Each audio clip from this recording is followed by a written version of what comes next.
Hello friends, welcome to Saraswati classes. Start करते हैं student आज का हमारा न्यू चैप्टर, जिसमें डिस्कस करेंगे स्टूडेंट डीआई के पार्ट नंबर 3 को। इससे पहले अपने डीआई के 2 पार्ट कंप्लीट कर चुके हैं। सबसे पहले पार्ट में अपनों ने पाई चार्ट को कंप्लीट किया था, देन नेक्स्ट चैप्टर में अपनों ने टेबल ग्राफ को कंप्लीट किया था। आज इस चैप्टर में स्टूडेंट अपने बार ग्राफ और नेक्स्ट चैप्टर में अपने लाइन ग्राफ को कंप्लीट करेंगे।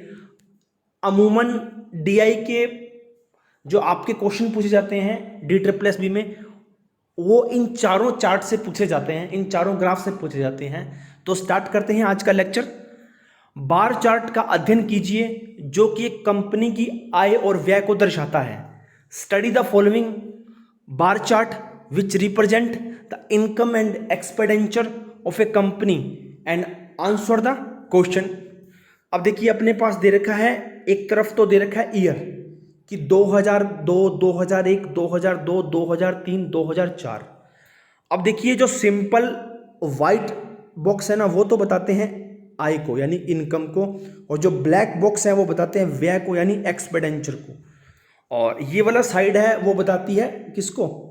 नंबर को बताती है। कितने नंबर का? मान के चलिए 2002 में 20 क्या हुआ? एक्सपेंडिचर हुआ। ये 20 लाख रुपए में दे रखा है, 20 लाख। ठीक है, ये जो साइड है वो लाखों में दे रखी है, 10 लाख, 20 लाख, 30 लाख, 40 हजार। यानी 2000 में 30 लाख तो इनकम हुई और 20 लाख क्या हुआ? व्यय हुआ। इसी प्रकार 2001 में, 2002 में, 2003 में, 2004 में अपने को रिप्रेजेंट कर रखा है आय और व्यय। तब इस पे डिपेंडेंट क्वेश्चन देखते हैं स्टूडेंट।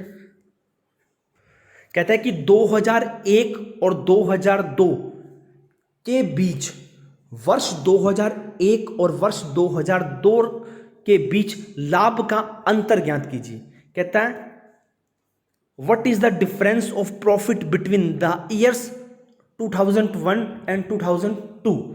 अपने को बताना है कि 2001 में और 2002 के लाभों के बीच अंतर बताना है। अब देखिए, प्रॉफिट क्या होता है स्टूडेंट? मेनली अपने प्रॉफिट देखते हैं कि जितनी अपनी इनकम है, इनकम में से यदि अपने एक्सपेंडिचर घटा दें तो वो क्या होता है स्टूडेंट? अपना प्रॉफिट होता है। तो अपने को 2001 का प्रॉफिट देखना है और 2002 का प्रॉफिट देखना है, फिर उनका क्या करना है? डिफरेंस निकालना है। तो अब क्वेश्चन देखते हैं अपने।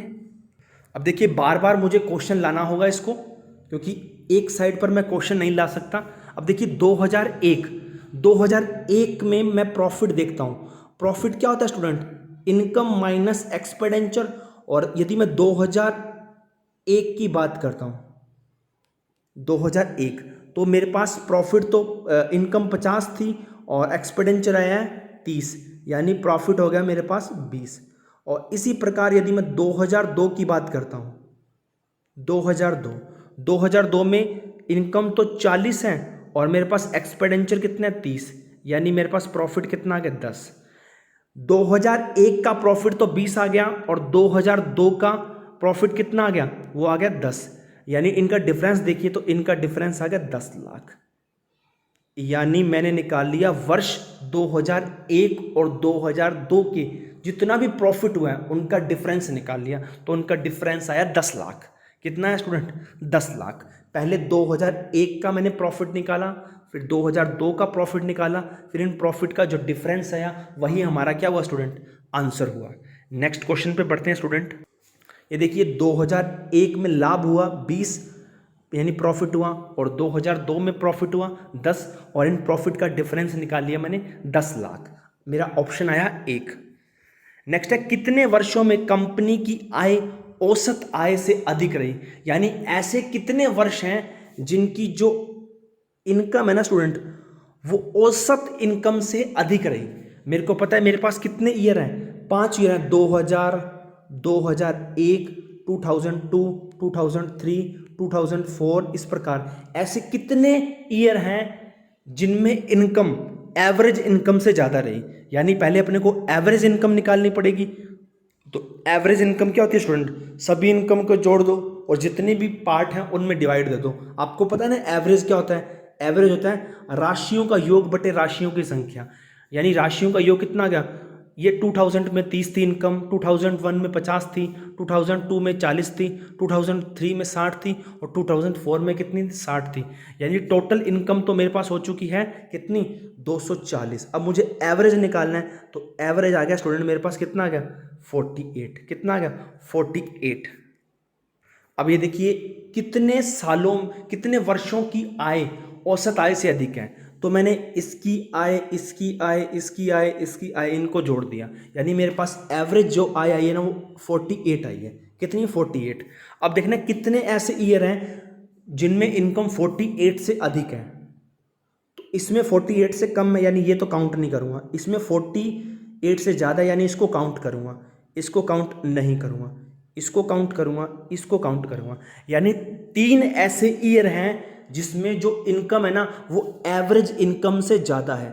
इन दोनों में तो एवरेज इनकम से कम है और इन दोनों में एवरेज इनकम से ज़्यादा है। तो मेरे पास आंसर कितना आना चाहिए? 3 ईयर हैं जिनमें जो इनकम है ना वो एवरेज इनकम से ज़्यादा है स्टूडेंट। ठीक है स्टूडेंट, नेक्स्ट देखते हैं अपने। तो देखिए स्टूडेंट हमारा आंसर होगा सी। ये 3 वर्ष दे रखे हैं, 2001, 2003 और 2000, ठीक है, 5। नेक्स्ट देखते हैं अपने। नेक्स्ट क्वेश्चन है कंपनी का लाभ किस वर्ष में सर्वाधिक हुआ? In which year company has got maximum profit. अब देखिए प्रॉफिट कब होता है?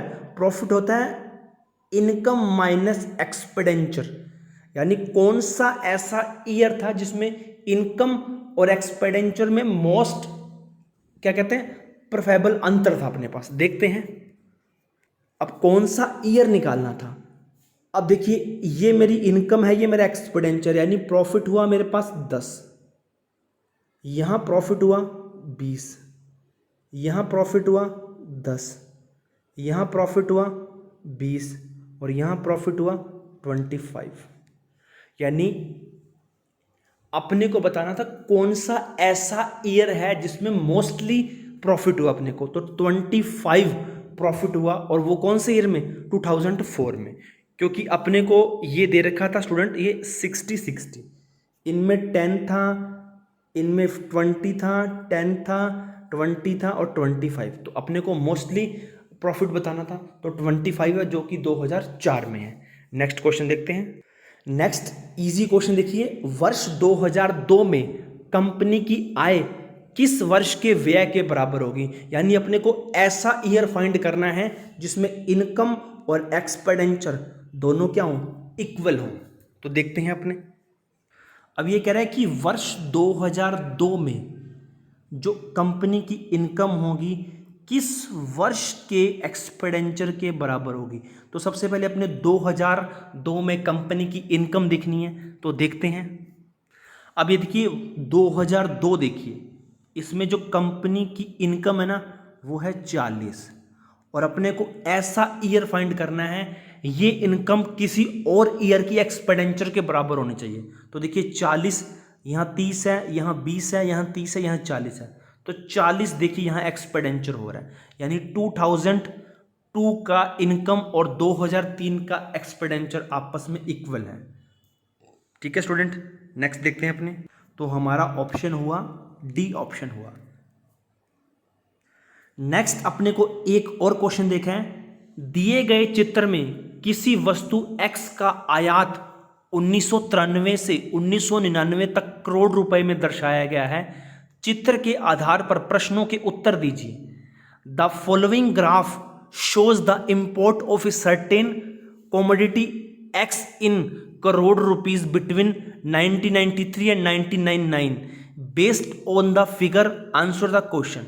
अब देखिए X है, X के आयात को दर्शाया गया है और यहाँ कितने 700 1993-94 में 700 करोड़ का इंपोर्ट था, 900 किस में था 94-95 में, 95-96 में 1200 करोड़, 96-97 में 1200 करोड़, 97-98 में 1300 करोड़, 98-99 में 2000 करोड़ का इंपोर्ट था। तो अब क्वेश्चन देखते हैं अपने। क्वेश्चन है 1994-95 से 1995-96 तक एक्स के आयात में कितना प्रतिशत या आयात में प्रतिशत बढ़त कितना है। Percent increase is important of x from 1994 to 5 to 1995 to 6। अब देखिए अपने को बताना है कि जो 1994 से 1995 में कितना जो इम्पोर्ट था वो 5 में कितना बढ़ चुका है, अपने को प्रतिशत में इंक्रीज करना है। तो आइए अपने देखते हैं। तो अब ये देखिए 94-95 में था 900 करोड़, यानी 900 करोड़, और 95-96 में कितना हो गया 1200 करोड़, यानी कितने करोड़ की बढ़त हुई 300 करोड़ की।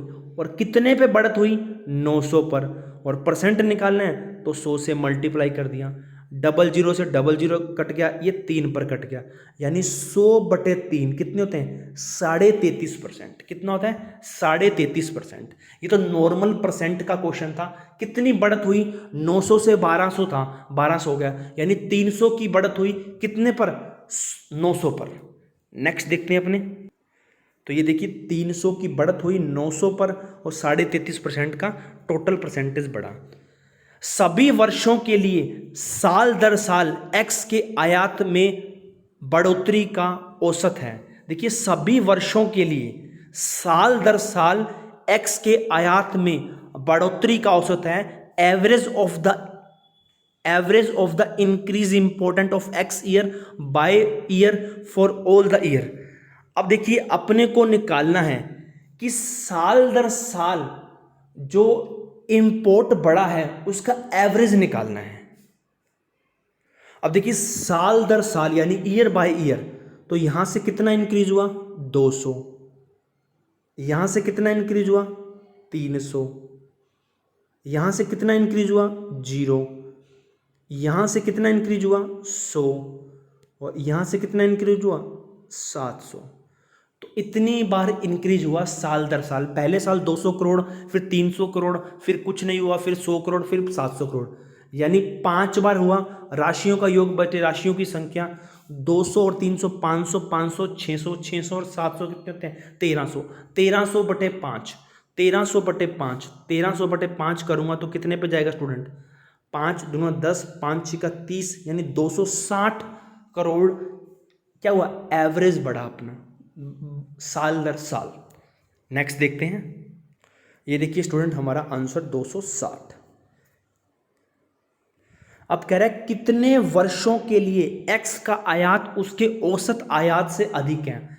सेम टू सेम क्वेश्चन जो क्वेश्चन नंबर 1 में पूछा था, कितने ऐसे वर्ष थे जिनकी आय औसत आयत से अधिक थी। आपने क्वेश्चन पहला देखा होगा, 3 साल निकाले थे मैंने, 2001, 2003 और 2004। अब निकालना है कितने वर्ष ऐसे हैं जिनमें x का आयात या x का जो इंपोर्ट है वो एवरेज इंपोर्ट से ज़्यादा है। तो अब मुझे एवरेज इंपोर्ट निकालना पड़ेगा। पहले साल इंपोर्ट हुआ 700, फिर 900, फिर 1200, फिर 1200, फिर 1300, फिर 2000, यानी मेरे पास 6 ईयर है। अब 6 ईयर है तो मैंने इंपोर्ट निकाला तो एवरेज इंपोर्ट आया मेरे पास 1216.66, 1216.66। अब देखिए अपने क्वेश्चन पर बढ़ते हैं।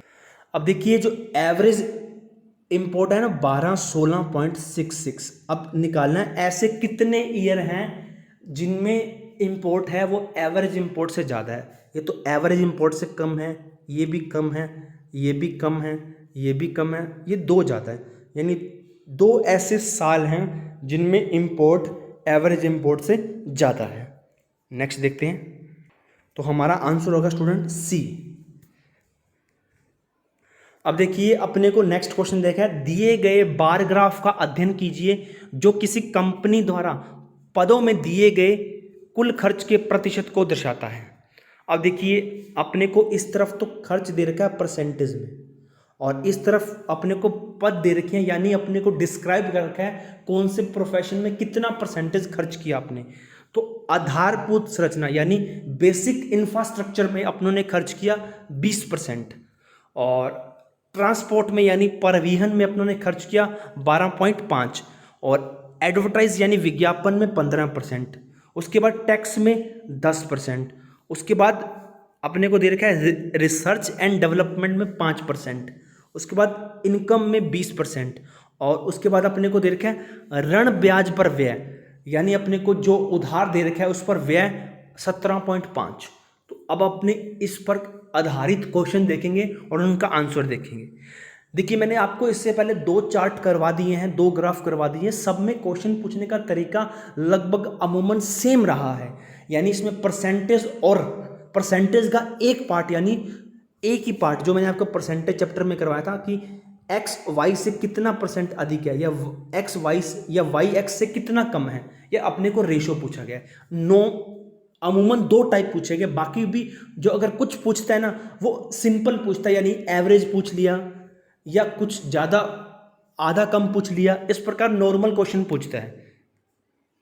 अब कह रहा है कि ऋण के ब्याज पर किया गया खर्च परिवहन पर किए गए खर्च से कितना अधिक है। अब कहता है कि ऋण के ब्याज पर जितना खर्च है परिवहन पर किए गए खर्च से कितना अधिक है, यानी एक्स वाई से कितने परसेंट अधिक है। आपको पता है कि जब अधिक पूछता है ना कितने परसेंट, यानी एक्स अपनी तुलना कर रहा है वाई से, जिससे तुलना करते हैं उसको नीचे रखते हैं वाई, ऊपर इन दोनों का डिफरेंस गुना 100। यही तो ना स्टूडेंट, यही होता है कि एक्स वाई से कितना प्रतिशत अधिक है या वाई एक्स से कितना प्रतिशत कम है। उसी प्रकार उन्होंने पूछा है कि ऋण के ब्याज पर किया गया खर्च परिवहन पर किए गए खर्च से कितना अधिक है। तो देखते हैं अपने, अब ये देखिए ऋण के ब्याज पर, यानी ऋण के ब्याज पर खर्च किया गया 17.5 और परिवहन पर खर्च किया गया 12.5, यानी सीधा सीधा सा क्वेश्चन बन गया कि 17.5 12.5 से कितने प्रतिशत अधिक है, से कितने प्रतिशत अधिक है। तो जिससे तुलना कर रहे हैं उसको नीचे लिखते हैं, यानी 12.5 को मैं नीचे लिखूंगा, ऊपर लिखूंगा दोनों का डिफरेंस, यानी डिफरेंस आया 5 गुना 100। ये पॉइंट हटाया तो ऊपर 0 लग गई, इसको काटा तो ये 25 पे कट गया, ये कट गया 4 पर, 25 चौके 100 0, यानी 40% अधिक है ऋण का ब्याज परिवहन से जितना खर्च हुआ है। तो आपको क्वेश्चन बना के देखना है। इंग्लिश और हिंदी तो देखने में थोड़ी सी अटपटी लिखेगी, लेकिन मैंने ऋण के ब्याज पर कितना खर्च हुआ 17.5, मैंने उसकी जगह 17.5 लिख लिया। परिवहन पर कितना खर्च हुआ है 12.5, वहाँ 12.5 लिख लिया। तो क्वेश्चन देखो कितना इजी बन गया, 17.5 12.5 से कितना प्रतिशत अधिक है। तो अब तो वो सेम का सेम बन गया ना, एक्स वाई से कितना प्रतिशत अधिक है। नेक्स्ट क्वेश्चन देखते हैं अपने। नेक्स्ट है ऋण पर ब्याज 2.45 करोड़ है तो विज्ञापन कर और रिसर्च एंड डेवलपमेंट पर कुल कितना खर्च हुआ। अब देखिए ऋण पर ब्याज 2.45 करोड़ है। अभी मैं आपको करके आया था कि ऋण पर जो व्यय किया गया ना वो 17.5% किया गया है, सॉरी 12.5। अपने देख लेते हैं दोबारा। तो देखिए ऋण पर अपने को खर्च किया 17.5, यानी परसेंटेज में तो खर्च किया है 17.5 और वैसे पैसों में कितना किया 2.45 करोड़, यानी 1% की वैल्यू आ गई 2.45 अपॉन 17.5। सिंपल सा परसेंटेज का और यूनिटरी लॉ में यूज कर रहा हूं और कोई लॉ यूज नहीं कर रहा हूं। कितनी बार मैंने आपको हर अरिथमेटिक टॉपिक में कराया 17.5, यानी 17.5% की वैल्यू आ गई 2.45 करोड़। ठीक है, फिर अपने को 1% की वैल्यू आ गई 2.45 करोड़ अपॉन 17.5। अब उन्होंने अपने से पूछा है, क्या पूछा है, एक तो डेवलपमेंट एंड रिसर्च पर, उसके बाद कर पर और एक और पर पूछा था, वो देख लेते हैं अपने। उन्होंने अपने से पूछा है विज्ञापन पर, कर पर और रिसर्च एंड डेवलपमेंट पर, इन तीनों पर टोटल कितना व्यय हुआ है। अपने को पता है कि 1% की वैल्यू आ गई थी मेरे पास 2.45 और नीचे था 17.5। अब अपने से पूछा 30% की वैल्यू, क्योंकि 30% विज्ञापन कर और इन तीनों को जोड़ने पर होता है 30% व्यय। तो 2.45 अपॉन 17.5 गुना 30। तो आप कैलकुलेशन कर लेना, वो आपका आंसर होगा। नेक्स्ट क्वेश्चन देखते हैं। ठीक है स्टूडेंट, ये मेरे पास कैलकुलेशन है, कैलकुलेशन आप इजी से कर लेना, आपका आंसर आ जाएगा। नेक्स्ट है यदि कंपनी का कुल खर्च 20 करोड़ है तो वाहन और वेतन पर व्यय का अनुपात क्या है। अब अपने को पूरी कंपनी दे रखी है, कंपनी पर 20 करोड़ उसने क्या किया, खर्च किया एक्सपेंडिचर, जिसमें परिवहन पर, बेसिक इंफ्रास्ट्रक्चर पर, एडवर्टाइजमेंट पर, ट्रांसपोर्ट पर, रिसर्च एंड डेवलपमेंट पर, टैक्स पर, अलग अलग तरह पर सबको मिलाकर जो खर्च है ना वो 20 करोड़ है। तो उसने पूछा वाहन और वेतन पर एक्सपेंडिचर का रेशो बताइए। कुछ बच्चे क्या करेंगे, वाहन का जो परसेंट है ना वो कितने है 12.5, पहले 20 करोड़ का 12.5 निकालेंगे, फिर वेतन पर कितना है मान के चलिए 15%, तो 15% इन दोनों को निकालेंगे कितने पैसे हैं, फिर निकालेंगे सीधा रेशो। तो अपने को ये नहीं करना, अपने को डायरेक्ट रेशो निकालना है। तो देखिए अपने को वाहन और वेतन पर निकालना है।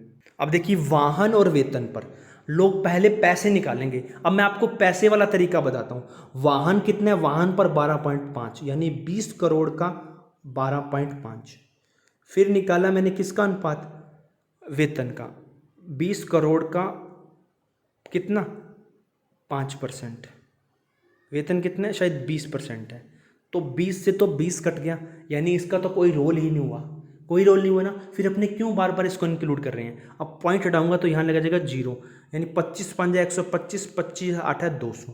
तो अपने डायरेक्ट भी कर सकते हैं ना। अपने डायरेक्ट क्या करेंगे, दोनों तरफ तो 20-20 कॉमन है, तो अपने पैसों को तो उठाएंगे नहीं। याद रखना बार ग्राफ में आप डायरेक्ट रेशो निकालने की कोशिश करना हमेशा, कभी भी झंझट में मत पड़ना, पहले उनको पैसों में तब्दील करो।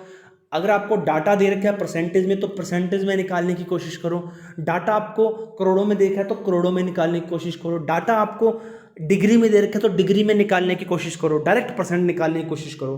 तो परिवहन पे था 12.5 और उस पर कितना था 20, तो पॉइंट हटाया तो कितने के 200, 25 8 है 200, 25 5 125, यानी 5:8 आ चुका है हमारा आंसर। नेक्स्ट क्वेश्चन देखते हैं।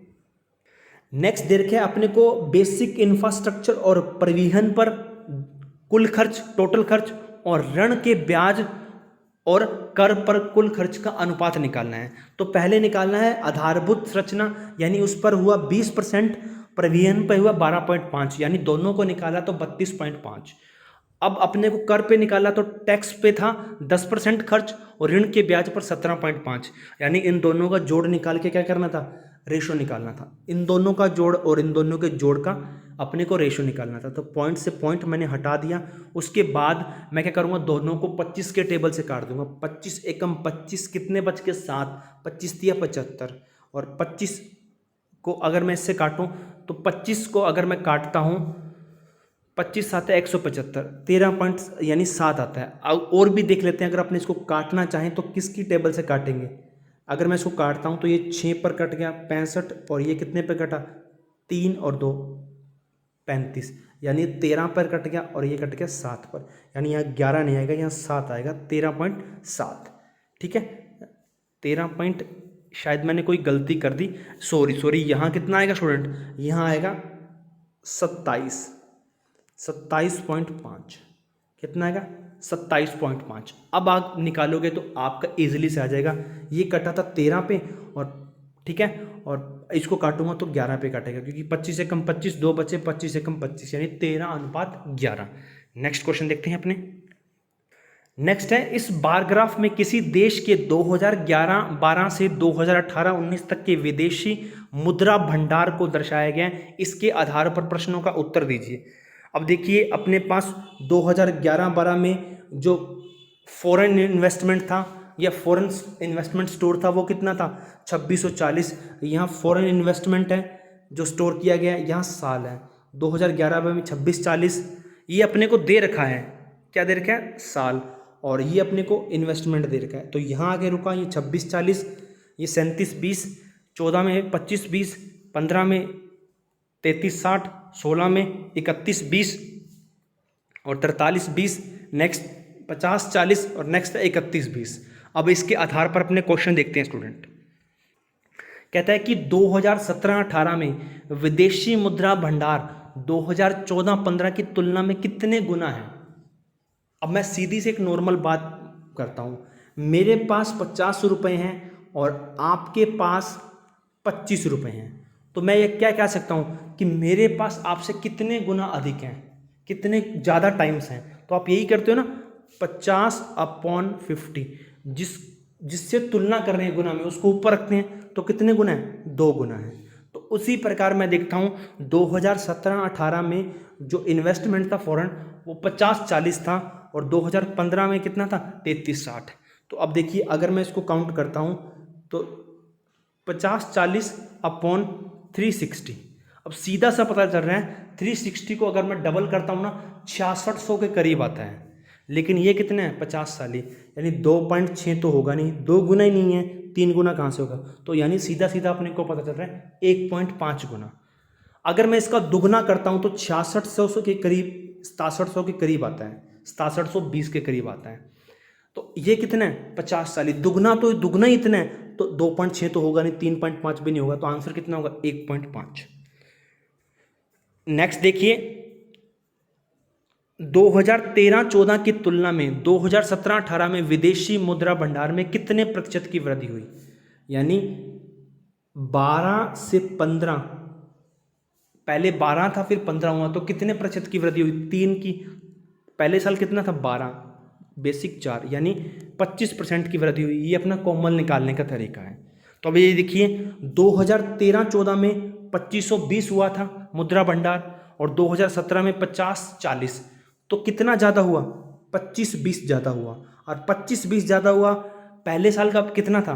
अब सेम टू सेम दूसरा क्वेश्चन आ जाइए, करवाया था ना कि पहले साल जो इम्पोर्ट हुआ था वो 900 करोड़ हुआ था, फिर 1200 करोड़ हुआ था, कितना ज़्यादा हुआ 300 करोड़ ज़्यादा हुआ, कितने पर 900 पर गुना 100, तो देखिए कितना ज़्यादा हुआ 2520, कितने पर 2520 पर गुना 100, ये 2520 से 2520 कट गया, तो 100% क्या हुआ ज़्यादा हुआ, तो हमारा आंसर कितना हुआ 100%।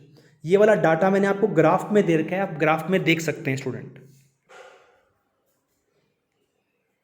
ये आपके सामने डाटा दे रखा है स्टूडेंट। उसने पूछा 2013-14 में और 17-18 में कितने प्रतिशत की वृद्धि हुई, तो पहले कितना बढ़ा, कितने पर बढ़ा, गुना 100। नेक्स्ट देखते हैं क्वेश्चन, कह रहा है कि 2016-17 में विदेशी मुद्रा भंडार समीक्षाधीन अवधि के औसत विदेशी मुद्रा भंडार का लगभग कितने प्रतिशत था। अब देखिए 2016-17 में विदेशी मुद्रा भंडार समीक्षाधीन अवधि के औसत विदेशी मुद्रा भंडार का लगभग कितने प्रतिशत था। अब देखिए अपने को निकालना है कितने प्रतिशत था, लगभग कितने प्रतिशत था।